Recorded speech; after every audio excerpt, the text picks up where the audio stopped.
right, welcome back to another Kirby on Sports exclusively on the Kirby on Sports podcast YouTube page. First and foremost, want to thank our sponsors, Regroup Building Services, PM Plus Reserves, Shenandoah Primitives, and Dr. Dave Leadership Corporation. Without our sponsors, the Kirby on Sports podcast would not be where it is today. We have a very special guest joining us, none other than the voice of the Washington Capitals. If you listen to the Caps Stanley Cup run, you could hear this man and how electric his goal calls were, all the way up to the final horn when the Caps won the Stanley Cup. He was electric. It was electric. It's the man himself, John Walton. John, thanks for hopping on. How are you, sir? Josh, I am good. Thanks for having me. And yeah, hockey season approaching here. We can't wait to get started. Yeah, I mean, it seems like such an interesting off season after the Lightning won back-to-back Stanley Cups. I mean, first and foremost, watching the Lightning and how explosive they looked, do we think they have a chance to go back-to-back, or is it too early?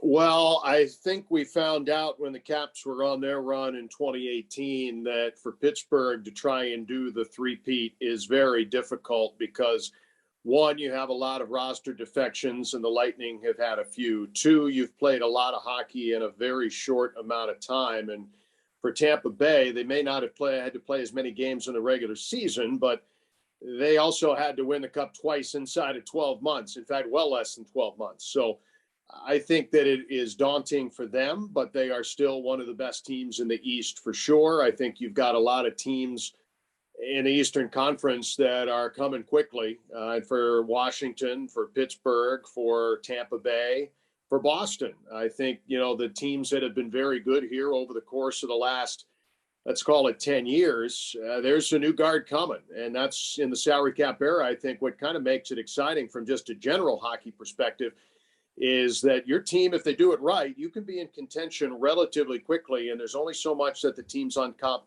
can do to stay there. So I think it's going to be a very interesting year. I think Tampa's going to be in the hunt. I think the Metropolitan Division, thankfully back together after a one-year hiatus. Looking at a team like Carolina, they're coming. Looking at a team like the Rangers, they're coming. Looking at a team like the Flyers, they reloaded. If they get the goaltending, they're definitely in the mix. So it promises to be a very interesting season as we drop the puck here in a few weeks. Yeah, obviously last season it wasn't in a bubble. They shortened the regular season, and obviously COVID played a factor. What was interesting to me, and I would love to get your thoughts on this, how they separated Canada from the United States, and it all came down to the Stanley Cup. Essentially, you're playing a United States team versus a Canadian team.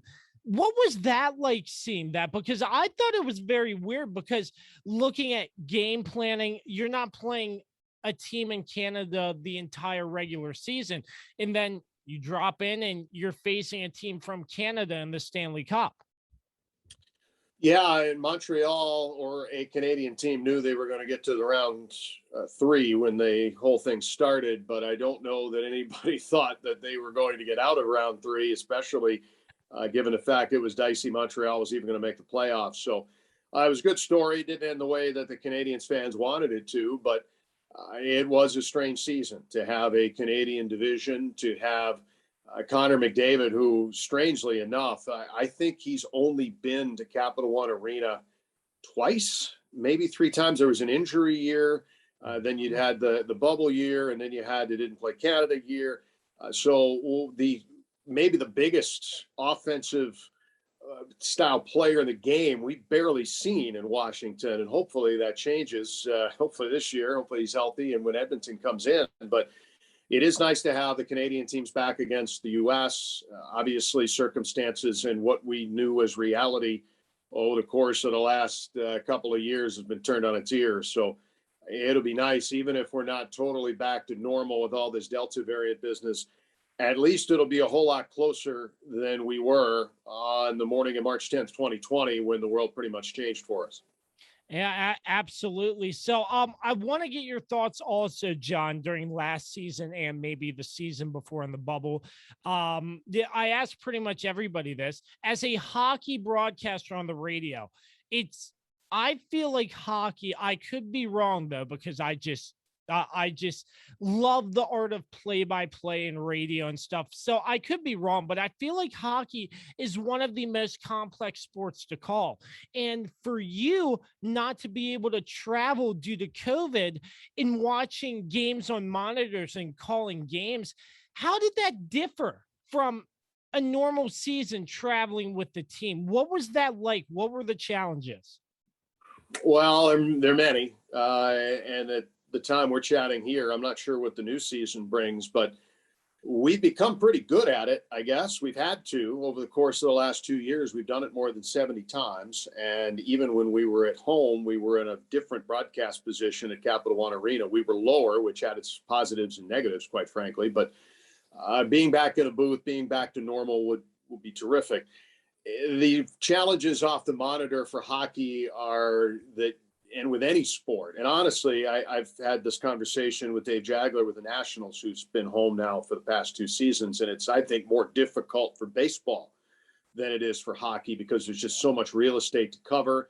And the biggest challenge for all of us is that you just can't see everything. The camera does not give you whatever the right fielder is doing in baseball. We had a game early on last year where Pittsburgh inexplicably didn't have anybody back in their D zone, and the Caps had a 3-on-0. That does not happen very often. I'm not sure if it had happened in my time in Washington, and we didn't see it because I expected a D-man to be there. When the camera panned back, we found out, oops, there's nobody back there. So there are times where you cannot call it the way that you would want to, quite simply because you can't see everything that you would if you were in the arena. Now, we've gotten used to that.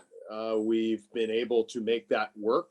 In hockey, whether you're Joe B or you're me, for the analyst, they get a little bit more time to figure it out. We have to be able to be the first line of history here and try and get it right as it happens, and that's a difficult thing. So if that is the way that it continues, then we will do what we have to do. But I think it is, certainly when we were in Boston for the playoffs, which, with a crowd that was very loud, and Bruins fans are awesome, and they're making all kinds of noise, even though they weren't at full capacity yet. It was just exciting to be back on the road and hearing that. We went to Philadelphia once last year, and that was, again, with fewer fans, only about 3,000 or 4,000 at the time we went. But Philly fans are making noise. I mean, having fans back at full capacity is probably the most important thing. Second for me is getting back in the venue, whether it be home or on the road. Home, we're fine. Road, we're still waiting to see. But it's the biggest challenge, Josh, honestly, is just being able to try and see everything, because no matter what the sport is, you just can't if you're just trying to take it off the monitor. Yeah, I mean, it must have been different too, because back when the pandemic was really bad and they didn't let fans in, I was talking to some other people who covered hockey, not only for the Caps, but other people. Did you notice that it was colder in the arena? Oh yeah, yeah. My space heater in normal times up in the radio booth, I was separated from that and the booth, and we had no fans, so it was cold. We were bundled up pretty good, and the cold is one thing. That's something personal, but I think the stuff for all of us that we shared was to be in a place where there are no fans. It's not the same, and the fans, mean a lot on a good day. I mean, we always talk about, a team that may not, there's only a couple in the NHL that don't sell out regularly. And, going to those places, sometimes you feel like it's kind of dead. Well, this was, 11,000 people, let's say, for the Florida Panthers on a weeknight is probably the fewest I've seen.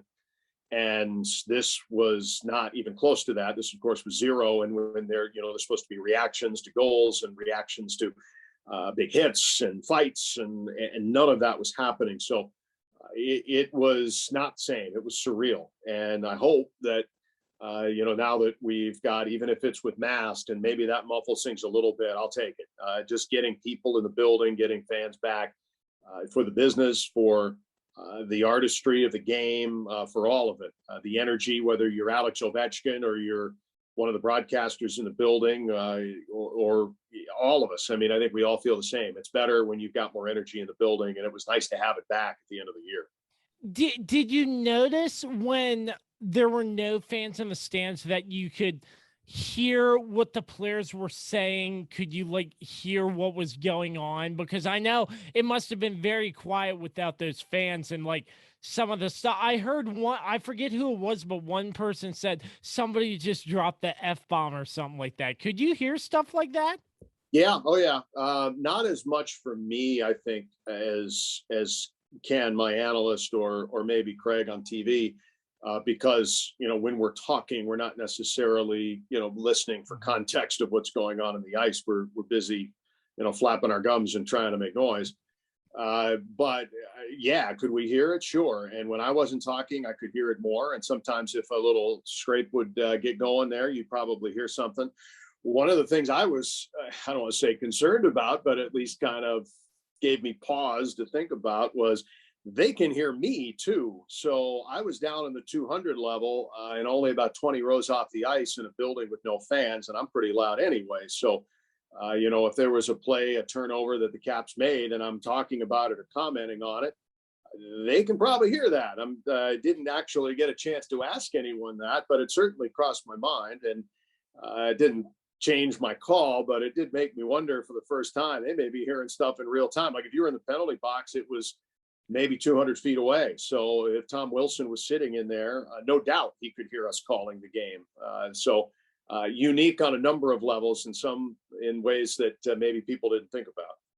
Once again, talking to John Walton. Find him on Twitter at John Walton PXP. I gotta ask. I ask everybody this. Yeah, what got you started in play-by-play? What you got you started in sports? Can you sort of give us a summary of how you got into play-by-play? Yeah, I started doing it in college early on student radio at Miami University, where I went to school. And I had long been interested in radio and television as a medium anyway. And I'd grown up a sports fan. I grew up in Minnesota. I grew up a Minnesota North Stars fan, Minnesota Gophers. Went to my first game on campus at the U of M, and I've always wanted to be involved. I think it probably took until the beginning of college for me to know that that was a path that I wanted to go down. There is no roadmap for those kinds of things. I want to be in the NHL. How do you do it? I have no idea, but I'll keep calling games and did it on student radio. And then I was hired to do Miami's games on the commercial FM station in Oxford. And I did that for a couple of seasons, and then was fortunate enough to be working in Cincinnati for the news talk station there when the AHL came to town, the Cincinnati Mighty Ducks. So at first, I didn't have to move to do professional hockey, which was fantastic. That changed for me in 2002 when I moved to Hershey. I replaced Dave Mishkin, who's been a longtime Tampa Bay announcer, and he and I have been friends for more than 20 years now.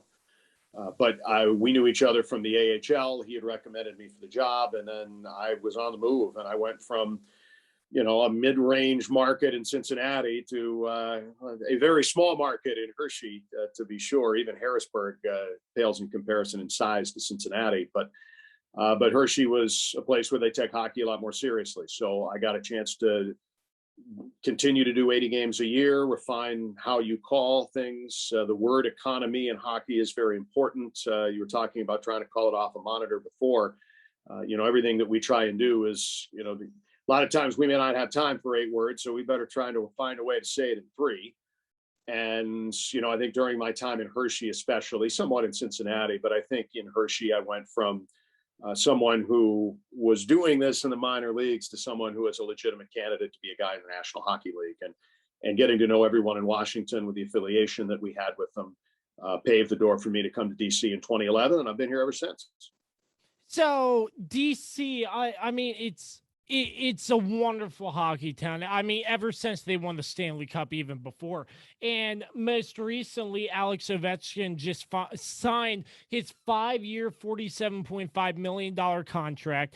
That's huge. He negotiated on his own. And I mean, for a veteran like Ovechkin, I could not see him leaving the district. So if he averages 33 goals this season, he has a chance to pass Wayne Gretzky. Do you think he can do it?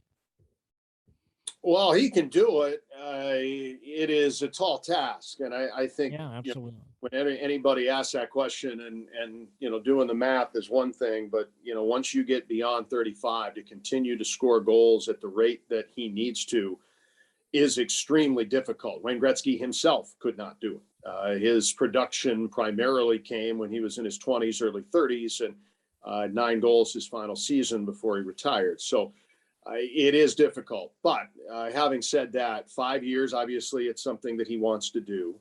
He is, I think, the greatest pure goal scorer of all time, regardless of number. Wayne Gretzky played at a time when systems defensively and goaltending was not what it is today. And the fact that he is almost a lock to be number 2 all time, passing Gordie Howe, a mark that when I was a kid, I didn't think was something that could be attained. And then Gretzky did it. And as well, there'll never be another Gretzky. Well, maybe not, but there is an Alex Ovechkin. And being able to call his goals year after year, the one thing that I have learned all these years of calling his games and calling his action is that just when you think it's going to be a quiet night and he's not going to get anything, you think again. He is capable of striking at any point, anywhere. That hasn't changed. I'm a little worried about his durability. It was for the first time in his career. He was a little banged up at the end and missed some games at the end of last season. He has to continue to remain durable. And Josh, that's the biggest thing is, where Sidney Crosby and Mario Lemieux and so many others that are just terrific talents, but they couldn't stay healthy throughout the entirety of their careers. It's difficult. It's almost impossible. And Alex has missed so few games, which has made this at least a possibility. So over the course of the next 5 years, if he's able to, and look, if he can score 40, which is, anybody north of 35, whether you're Alex Ovechkin or not, that's a big number. But if he can save 40 this year, then you're looking at, all right, you passed 750, and now you have the number 2 spot on the list in sight with another 40 goal season, 40-ish goal season. So doing those two things, if he's able to do that in the next 2 years, if he can go 40-40 the next 2 years, which is, again, a gigantic ask given age and all of that. But if you can do that, then the odds are getting better because then you're looking at, okay, he's at 800. He's still got 3 years left. And now instead of 33 a year, he only needs maybe 29 a year. Then, okay, then we'll see, where he is as he gets into the last half of that contract. But he is a game breaker. He is the greatest goal scorer we're ever going to see. And the fact that he's going to wear a Washington uniform his entire career is a credit to all that have followed hockey in our town. Yeah, it's amazing. So looking at this Caps team after this season wrapped up, I mean, the one problem is, in my mind, the cap space. And it looks like they sort of fixed that. It was funny because Vanacek gets drafted by the Kraken, and then we trade away Brendan Dillon. I forget which team. I'm sure you know that, but Winnipeg. So, Winnipeg? Okay, yeah, that's right. Okay, I knew it was one of those Canadian teams for 2 draft picks. But then the funny thing, the Kraken go out and draft former Capital Philip Grubauer, and we trade one of those picks right back. The Caps trade one of those picks right back to get Vanacek back. And obviously, they don't have Henrik Lundqvist because he announced retirement. So still a young goalie room, and I want to start with that. I mean, Samsonov, he has some years under his belt, some experience, but how do you think this goalie room is going to look this season? Well, I would think it's going to be very similar to last season, and it didn't look like that was going to happen when Vitek was picked by Seattle, but the move as you made, as you alluded to, it's the same, and that means that instead of a rookie veteran dynamic, you have 2 kids. Obviously, they like what Vitek did last year. They wanted to bring him back. He won 20 games. Ilya was drafted to be a number 1, and the opportunity was a bit uneven last year. He was pretty good, missed time with COVID, missed time throughout the course of the year, and never, up until the playoffs, never made 3 straight starts in his career. Only now has he done it once. So there's some inexperience there. And I think that when you take away what seems to be Zdeno Chara on defense, you're going to plug in some youth there with a guy like Martin Feravari. Nick Jensen, I thought, was the most improved player on this roster last year. He'll have to continue that and do it in the absence of Chara, it would seem. And, you take away Brendan Dillon, he had up a lot of minutes. So there's going to be someone else youthful that has to step in. It's a young decor. And, there's a lot of pressure on John Carlson to log a lot of minutes again.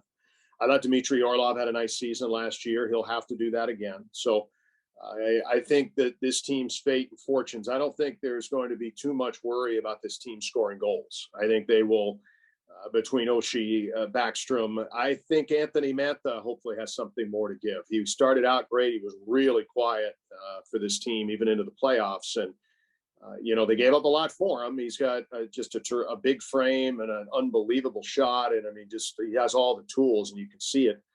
Just watching him a few games in a row, what he brings. But they're going to need him to have the same kind of offensive production that Jacob Vrana had. And we haven't seen that yet. So hopefully that happens. But I think down the middle, Yevgeny Kuznetsov is a bit of a wild card too. The points have been there, but I think we all know he's got more to give. And, the franchise was a little down on him, and rightfully so. I think at the end of last season with, some of the off-ice stuff that he's brought to the table since this team won in 18. And they need him to play hard, and they need him to produce at a higher level, period. And if that happens, this team is as good as any offensively in the East. If they don't, or if any of those things doesn't happen, they could take a step back. So I think there are a lot of different areas to watch here as the season gets started. I feel like the Washington Capitals are a very unique hockey team because you have Ovechkin and Backstrom. That's pretty much the backbone of this team in terms of leadership, and you have the new guys funneling around, so on and so forth. However the trade market works or anything like that, but I feel like with the veterans on this hockey club, these young guys that come in, I feel like that it helps them a lot to learn a lot from two veterans like Ovechkin and Backstrom. It does, and I would put TJ Oshie on that list. I think I would Oshie too. Lars Eller on that list, a guy who's been there and won a cup and has been around a lot of years now.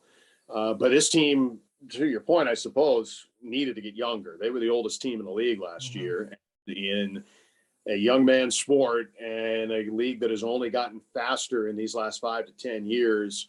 They need some foot speed. And, that's where a guy like Feravari hopefully can step in. Michael Kempney is still in the mix back there. When he was at his best, he was a tremendous skater. Hopefully he has that back in his arsenal after 2 injury-filled seasons. Didn't even see him at all last year. So I think that is, the veterans are around to be able to show them the ropes. I think it's a matter of the kids being able to step up and assume those roles. And we will see how that goes. But I think that especially on defense, they're going to need that as the new season gets going. Once again, talking to John Walton, the voice of the Washington Capitals. Find him on Twitter at John Walton PXP. John, before I let you go, I know you've probably been asked this 1,000,001 times, but going back to that Capitals Stanley Cup run, what are some of your greatest moments from that run? I'll never get tired of being asked that, Josh. It was it's funny. There are a ton of them, but I think sequentially, starting with Game 3 in Columbus, the team down 2-0, played 2 tight games at home, but lost them both. Columbus is looking like a team that's ripe to put them out pretty quick, and now they've got the home ice advantage. And I remember thinking before Game 3, I was like, boy, this is the end of an era.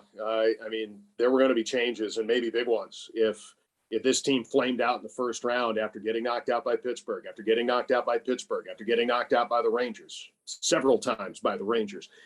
This was, if it wasn't a blow it up scenario, boy, it was getting close. And, I think that's what was on our minds there. And it took, and, post here or there, Columbus could have easily won that game too. Double overtime, Lars Eller wins, fluky bounce. And who knew that a bounce off of Lars Eller's skate would have turned into all this. Just hoping to get the series even in Game 4. Didn't lose again in the series. Beat Columbus. Okay, that was pretty impressive. You had to dig deep. You did. And now it's on to, oh yeah, these guys again, Pittsburgh. And, that was, I felt like they were the better team, but I'd seen this before, of course, each of the last 2 years. Game 5 against Pittsburgh, third period, the Caps got outshot in the second period, 18-3. I mean, Pittsburgh just bringing it, and it just looked like all the other playoff series of yesteryear. And then the Caps came out in the third and just blew them away. Win the game. I had said during that period, with the people looking at the fans who are sitting in front of me in the 400 level who are stunned and can't believe this is actually happening, I said it's okay to believe people, and that definitely caught on online. Still hearing that to this day from a lot of people. And in winning that game, going up 3-2 in the series, Pittsburgh was out of gas, and all we needed was a hero, and found one in Evgeny Kuznetsov. That moment in Pittsburgh was of all of the moments, yes, that was probably my favorite outside of Game 5 in Vegas. Not just because of how it happened, not just because it was in overtime, but quite frankly, it was because it was in Pittsburgh, because hearing all those folks shut up was really awesome, especially after all of the times. I mean, they were the defending champs 2 years over. And to be able to see that in their building was pretty great, and watch Kuzi do it, and the pass. And now you're, for me anyway, in uncharted territory. I'd seen the second round many times with the Caps during my time, but I'd never seen the third. The series with Tampa Bay was the best series of hockey I think I've ever seen. It was a prelude, and I think now with the optics of history, Tampa was just about there themselves and could have easily won, but didn't. And then, of course, what they've done the last 2 years, here they are. That was one heck of a team that the Caps found a way to beat, in coming down from 3-2, going back to win it with a Game 6 in Washington, the best defensive performance I have ever seen, ever, by any hockey team, let alone Washington. They weren't going to give them anything that night, and Tampa certainly knew they were in trouble going home. And when Alex scored just over a minute into Game 7, I was like, this is going to happen. Like, we're going to Vegas. There was no doubt in my mind. Honestly, I remember thinking throughout that whole series it was going to be Winnipeg. I really thought Winnipeg was the better team. And as it turned out, Vegas is, well, here are the upstarts, and they're still going. And here we are in Las Vegas for Game 1, which was just this loud, unbelievable atmosphere. And everybody from the whole hockey world is in the same place at the same time, which, to experience just being at a final, which I had never been, is an experience in and of itself. And then, of course, I remember a buddy of mine who works as a news anchor in Los Angeles came up to watch the game. He's from Columbia, Maryland. And I had a glass of wine with him after the game, and the Knights had won. But I said to him, and he's my witness, I said, if that's the best Vegas had, the Caps are going to win this in 6. Well, I almost got it right.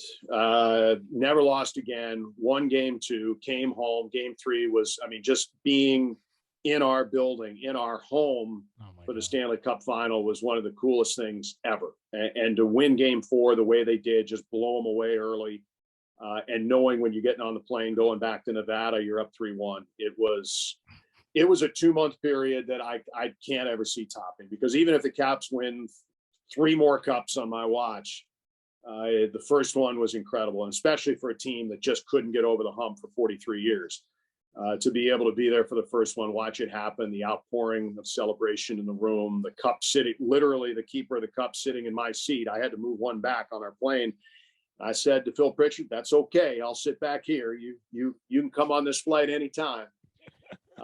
Flying back for the water cannons at Dulles and the parade, everything. It was the greatest 2 months, 6 months, having the cup at my house with all friends and family, with Mitch Korn. I got to go to my college bar in Oxford, where I had this dream that I wanted to do this job, and my son and I and my family drinking out of the cup at my old college bar. That was it can't be better than that. So whatever happens from here could be really good, but I think for all involved, I hope we do it 10 more times, but that first one's going to be tough to top. I'm just very surprised, John, that nobody has created a T-shirt with your quote, "The demons have been exorcised." I've seen a lot of things online, and there probably will be as the years go on. Now, maybe that one fades. I don't know, but I hear that a lot. That and "It's Okay to Believe" are the two ones that I probably hear the most. And the fact just to be tied to that moment for fans, even in a small way, is the honor of my career. Just to be able to be a part of that and something I'll never forget. I thought it was awesome on the 1 year anniversary of when the Caps won the Stanley Cup. You were at a bar and you literally recreated the same call you had, word for word. I thought that was pretty awesome. It was the one thing we didn't get to do. One more memory, I guess, the last TV timeout in Game 5, that we have the TV monitor next to us, and we could see what NBC was coming back to. They were coming back to Chinatown and the streets and everybody out there. It was, I never wanted to be in two places at once more than I did then. I wanted to be in Vegas, but I wanted to be there. I wanted to be home. And my wife and my kid were out in the middle of all that. And I wish we could have been there. So the next best thing for me was being able to, on the 1 year anniversary, as they replayed it on NBC Washington, to be able to be around Caps fans and do that was pretty neat for me too. So, with every passing year, it's nice everybody remembers on June 7th. That kind of became a holiday for all of us. But that first one was kind of neat to be able to do that. Absolutely. It's a lot of great memories from that Cap Stanley Cup run. Yeah, I'll never forget too. I was at the Game 2 watch party, most electrifying crowd ever. And it just, the decibels went popped off as soon as Braden Holtby's stick save. It was incredible. That's my only moment. And I got on the news beforehand. So that's my one and only moment. But I remember your calls, John, and they were electrifying. And those are some of my memories that I enjoyed from that Stanley Cup run as well. Well, Josh, I appreciate that. And, that's why we do what we do, to be able to capture it the best we can. And, we don't get a second chance at it. So as it comes our way, we try and do the best we can. And it's nice to be able to have that little niche of history. Thanks once again to our sponsors, Regroup Building Services, PM Plus Reserve, Shenandoah Primitives, and Dr. Dave Leadership Corporation. This has been another Kirby on Sports Podcast Productions on the Kirby on Sports Podcast YouTube page. Once again, John Walton. You can find him on Twitter at John Walton PXP. John, honored and pleasure for the time, sir. Go out there and have a great call this season, my friend. Looking forward to it, Josh. Thanks for having me, and look forward to seeing everybody back at the arena real soon.